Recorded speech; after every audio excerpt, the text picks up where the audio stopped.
Hello guys, welcome back to my channel రైతు వల్ల. అందరూ నమస్కారం అండి. నా పేరు మహేష్. ఈ రోజు అయితే మనం గుంటూరు జిల్లా కాకమాండ మండలం లింగం గుంటపాలెం గ్రామంలో అయితే మనం ఉన్నామండి. మనతో పాటు రైతు మదన సురేష్ రెడ్డి గారు అయితే మనతో ఉన్నారండి. ఈయన 30 ఎకరాలు వ్యవసాయం చేస్తూ సెమీ ఆర్గానిక్ పద్ధతిలో వ్యవసాయం చేస్తున్నారండి. మదన సురేష్ రెడ్డి గారు అయితే గత 3 సంవత్సరాలుగా ఆర్గానిక్ ఎరువులు వాడుతూ సెమీ ఆర్గానిక్ పద్ధతిలో 30 ఎకరాలు వ్యవసాయం చేస్తున్నారండి. ఎరువులన్నీ ఈ పంటకి ఏ విధంగా వాడుతున్నారో ఒకసారి అడుగుదామండి. ఎప్పుడెప్పుడు వేసుకుంటున్నారు, అసలు వేసుకున్నాక రిజల్ట్ ఎలా ఉంది, ఈయన చూసి ఇతర రైతులు ఏమన్నా ఈ వాడటానికి ఇంట్రెస్ట్ చూపిస్తున్నారా, లేదంటే ఆ పంట దిగుబడి ఏ విధంగా వచ్చింది, పంట ఎదుగుదల ఏ విధంగా ఉంది, పంట ఖర్చులు ఏ విధంగా తగ్గినాయి, ఇలాంటి అన్నింటినీ పూర్తి సమాచారాన్ని అడిగి తెలుసుకుందామండి. సార్ నమస్తే అండి. సార్, మీరు సెమీ ఆర్గానిక్ పద్ధతిలో ఎన్ని సంవత్సరాల నుంచి వ్యవసాయం చేస్తున్నారండి? ఒక 3 సంవత్సరాలు చేస్తున్నామండి. 3 సంవత్సరాలు చేస్తున్నారు. ఈ సెమీ ఆర్గానిక్ పద్ధతి అంటే మీరు ఎలాంటి ఎరువులు వాడుతున్నారు? స్ప్రేయింగ్లు కానీ లేదంటే ఆర్గానిక్ ఎరువులు కానీ ఎలాంటివి వాడుతున్నారు? ప్రజెంట్ మనం ఫస్ట్ లో వచ్చేసరికి హ్యూమిక్ యాసిడ్ ఒకటి, తర్వాత సీవీడ్ ఒకటి వాడుతున్నామండి. ఈ 2 కలుపుతున్నామండి. ఫస్ట్ బలంలోనే 2 కలిపేస్తున్నాం. ఈ 2 కలుపుతున్నాం. ఈ 2 కలపడం వల్ల ఏమవుతుందంటే చేను చక్కగా పచ్చదనం రావడం కానివ్వండి, సమభాడాలుగా ముందు చేను రావడం కానివ్వండి, ఎత్తు పల్లాలు లేకుండా ఒకే లెవెల్ గా చేను అంతా ఒకే లెవెల్ గా వస్తుంది. ప్లస్ దాంతో పాటు ఈ చేను కూడా పచ్చదనం అనేది చక్కగా ఉందండి. మొత్తం ఒకే లెవెల్ గా ఉంది. చేను పచ్చగా కూడా ఉంటుంది. చేను పచ్చగా కూడా ఉంటుంది. మేము బాగా గమనించాము మేము. ఇది చేను పచ్చగా కూడా ఉంటుంది, ఒకే లెవెల్ గా ఉంటుంది. ఇప్పుడు వరకు అయితే చీడపిల్ల కూడా ఏం ఆశించలేదండి, ఏం ఆశించలేదు. దుబ్బు కూడా కొంచెం సైజ్ గానే వస్తుంది, దుబ్బు కూడా బానే వస్తుంది. ఇదైతే మేము బాగా గమనించామండి. మీరు ఈ మహితి కంపెనీ వాళ్ళది ఈ సీవీడ్ గానీ, హ్యూమిక్ యాసిడ్ గానీ, ప్యాడికింగ్ గానీ, నానో గోల్డ్ స్ప్రేయర్ గానీ మీరు ఎన్ని సంవత్సరాల నుంచి వాడుతున్నారు? ఒక 3 సంవత్సరాల నుంచి వాడుతున్నామండి. 3 సంవత్సరాల నుంచి వాడుతున్నారు. ఈ 3 సంవత్సరాలు మీ అనుభవం ఎలా ఉంది? బ్రహ్మాండంగా ఉందండి. చేను కూడా మనకి సౌడ్ అనేది తగ్గుతూ వస్తుంది. గ్రాడ్యువల్ గా ఒకసారి తగ్గదులేండి, గ్రాడ్యువల్ గా తగ్గుతూ వస్తుంది. స్టెప్ బై స్టెప్ కొంచెం మారుతుంది చేను కూడా. దాని మూలాన మనకి రెండో పంట కూడా మంచిగా రావడం మొదలు పెడుతుందండి. రెండో పంట కూడా మంచిగా రావడం. ఈ ఊర్లో మొత్తం మీరు ఒక్కలే కదా రైతు? మొత్తం 30 ఎకరాలు మనమే వాడుతున్నామండి. వాడికి ఎవరు వాడలేదు, మనమే వాడాము. మొట్టమొదటి మనమే వాడాము. ఇక ఈ సంవత్సరం మనం చూసి నెక్స్ట్ ఇయర్ మన ఊర్లో కూడా వాడడానికి కుర్రవాళ్ళు ఇంట్రెస్ట్ అయితే చూపిస్తున్నారండి. అంటే మీ పంట చూశాక ఇతర రైతులు కూడా కొంచెం శ్రద్ధ చూపిస్తున్నారు ఈ వాడటానికి. దుర్గారెడ్డి అని ఒక అబ్బాయి ఉన్నాడండి. ఆ అబ్బాయి కూడా ఇంట్రెస్ట్ గానే ఉన్నాడు. ఇది బాగుంది, నేను కూడా వాడతాను అన్నాడు. ఇప్పుడు అటు ఇటు కాని పరిస్థితిలో ఉంది కాబట్టి ఈసారి ప్రయత్నం చేస్తే బాగుంటది కదా అని మనం చెప్పాము. అతను కూడా మొదటి నుంచి వాడితే బాగుంటదిలే ఫలితం, మధ్యలో ఎంటర్ అయ్యామనుకోండి మళ్ళీ అది వస్తుందో రాదో మనం చెప్పలేము అతను అని చెప్పి, రేపు నెక్స్ట్ సీజన్ లో ఫస్ట్ నుంచే వాడమని చెప్పాం. వాడమని చెప్పాం. అంటే ఈ 30 ఎకరాలు కాకుండా మీకు అదనంగా కూడా మీ ఊర్లో రైతులు ఒక 100 ఎకరాల దాకా వాడటానికి సిద్ధంగా ఉన్నారండి రైతులు. ఇంకో 100 ఎకరాలు కుర్రవాళ్ళు ఉన్నారు.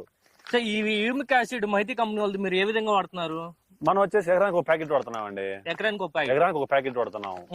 ఎకరానికి కూడా ఆ ప్యాకెట్ కూడా ఎప్పుడు వాడుతున్నాం అంటే ఫస్ట్ బలంలో ఇస్తున్నాము. ఫస్ట్ బలంలోనే ఇస్తున్నాం. ఈ సీవీడ్ అండి, సీవీడ్ కూడా ఫస్ట్ బలంలో ఇస్తున్నామండి. అది కూడా ఎకరానికి ఒక ప్యాకెట్ అండి.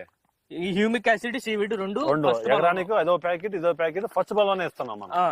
ఫస్ట్ బలం ఇవ్వడం వల్ల ఏమైందంటే పక్క చేనుకి మన చేనుకి వేరియేషన్ కూడా బాగా కనిపించింది. మన చేను దుబ్బు కానివ్వండి, ఆకు పోటాకు లాగా పొడుచుకు రావడం కానివ్వండి పైకి, లేదంటే ఆకులో ఉన్న మెత్తదనం కానివ్వండి, క్వాలిటీ కానివ్వండి, పచ్చదనం కానివ్వండి, దుబ్బు కానివ్వండి, అన్ని చక్కగా అమిర్ని. ఈ సంవత్సరం మీరు పంట ఎన్ని బస్తాలు వస్తుందని అంచనాతో ఉన్నారండి? నేను 42-43 అనుకుంటున్నానండి. 42-43 ఎక్కువ రావచ్చు. ఇదే కనుక మెయింటైన్ అయితే నాకు ఎక్కువ వచ్చినా ఆశ్చర్యపోవాల్సిన పని లేదు. కొంచెం ఎక్కువ వచ్చినా. ఇప్పుడు మనకి పంట ఇది 60 రోజులు దాటిపోయిందండి. 60 రోజులు దాటిపోవడం మూలాన చేను కూడా మంచిగా ఉంది. మనకి ఇప్పటివరకు మంచిగా ఉంది. చీడపీడలు కూడా ఇప్పుడే కొద్దిగా ప్రారంభం అవుతున్నాయి. కొంచెం స్టార్ట్ అవుతుంది. ఇప్పుడు వరకు అయితే మనం ఏమి స్ప్రేయింగ్ ఇవ్వలేదండి. స్ప్రేయింగ్ ఇవ్వలేదంటే ఫస్ట్ మనం ఈ ప్యాడ్, ఇది మన సీవీడ్, హ్యూమిక్ యాసిడ్, ఈ 2 మొదటి దప్ప ఇదిలో ఇచ్చామండి మనం. ఆ ఇచ్చిన ఆ బలమే ఇప్పుడు దాకా చేనికి మంచి రంగు కానివ్వండి, మంచి వేపు కానివ్వండి, మంచి దుబ్బు కానివ్వండి, అన్ని పర్ఫెక్ట్ గా ఉన్నాయి. దీన్ని ఇప్పుడు వరకు అవుట్పుట్ బ్రహ్మాండంగా ఉందండి. ఏది మన సీవీడ్ కానివ్వండి, హ్యూమిక్ యాసిడ్ కానీ ఇచ్చిన అవుట్పుట్ బ్రహ్మాండంగా ఉంది. దీని నెక్స్ట్ ఆప్షన్ వచ్చేసి మనకి ప్యాడికింగ్ అండి. దీని అవుట్పుట్ కూడా దీనికంటే ఇంకా బ్రహ్మాండంగా ఉంటుందని మా నమ్మకం అండి. ఉంటదండి, నమ్మకం కాదు, ఉంటది. ఇక తర్వాత చీడపీడలు అండి ఇప్పుడే ప్రారంభం అవుతున్నాయి. ఆకు చుట్టు పురుగు అనేది ఇప్పుడే స్టార్ట్ అవుతుందండి. యాక్చువల్ గా 40 రోజుల నుంచి ఆకు చుట్టు పురుగు వస్తుంది. 40 రోజుల నుంచే ఆకు చుట్టు పురుగు వస్తుందండి. కానీ మన దాంట్లో 60 రోజులైనా కానీ ఇంకా అది ఇంత ప్రభావం కనిపించలేదు. ఇప్పుడే అక్కడక్కడ కనిపిస్తుంది, కొద్ది కనిపిస్తుంది. ఇక మనం ఇప్పుడు వచ్చేసరికి ఈ ఆకు చుట్టు పురుగుకి సంబంధించిన కెమికల్ ప్లస్ దీంతో పాటుగా మన మహతి కంపెనీ వాళ్ళది వేప నూనె అండి. వేప నూనె కంపల్సరీగా వాడుతున్నామండి మనం. అది కూడా వచ్చేసి ఎకరానికి వచ్చేసి 1/2 లీటర్ వాడతామండి. ఇది ఎకరానికి వచ్చేసి 8 ట్యాంకులు తక్కువ వేస్తాం కాబట్టి ఒక 1/2 లీటర్ అది వాడతామండి. అది వాడితే ఏమవుతుందంటే స్ప్రేయింగ్ అనేది కొంచెం డిలే అవుతుంది. నెక్స్ట్ స్ప్రేయింగ్ డిలే అవుతుంది. ఎందుకంటే ఇది ఆపుద్ది కాబట్టి డిలే అవుతుంది. అలా డిలే 3 సార్లు వేసినా కానీ ఒక డిలే అయింది అనుకోండి, ఒక స్ప్రేయింగ్ మనం మిగిలిపోతుంది. దానివల్ల మనకి రైతుకి లాభమే కానీ దండగ రాదు. దానివల్ల అది బ్రహ్మాండంగా వాడుకోవచ్చు, బ్రహ్మాండంగా వాడుకోవచ్చు అండి. ఎన్ని ఎకరాలు వ్యవసాయం చేస్తున్నారండి? ఇది 30 ఎకరాల వ్యవసాయం అండి. ఇది 30 ఎకరాలు. 30 ఎకరాలకి మనం 15 లీటర్ ఆల్రెడీ తెప్పించేసామండి. రెడీగా ఉంది.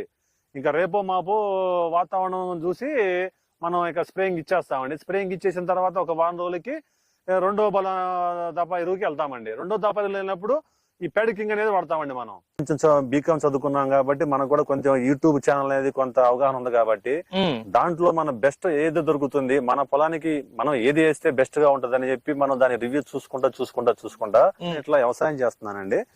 దీనికి నేను ఇది చూశాను, మీది ప్రొడక్ట్ చూశానండి.